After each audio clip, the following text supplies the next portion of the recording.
শরৎচন্দ্র বলেছেন, বড় প্রেম শুধু কাছে টানে না, ইহা দূরেও ঠেলিয়া দেয়।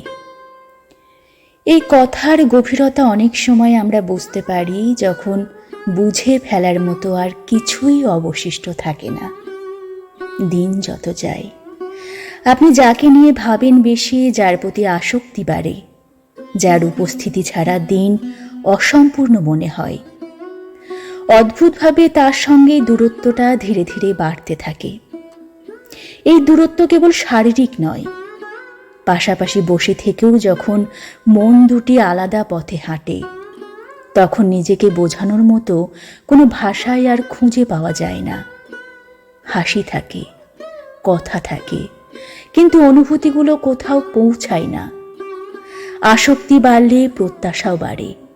একটু সময়, একটু যত্ন, একটু উপস্থিতির ইচ্ছে, এই ছোট ছোট চাওয়াগুলো থেকেই জন্ম নেয় অভিমান। অভিমান জমে জমে একসময় অভিযোগ হয়ে ওঠে, আর এই অভিযোগের ভারে সম্পর্কটা ধীরে ধীরে ক্লান্ত হয়ে পড়ে।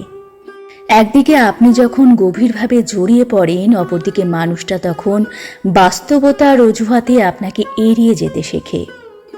আপনার আবেগ বাড়ে, আর তার বিরক্তি বাড়ে নীরবে।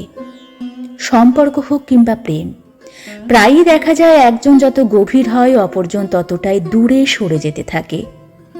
গভীরতা সেখানে আশীর্বাদ না হয়ে একটা ভয়ানক ঝুঁকিতে পরিণত হয়, কারণ গভীরতার সঙ্গে সঙ্গে বাড়ে হারানোর ভয়, আর সেই ভয় থেকেই জন্ম নেয় অস্থিরতা।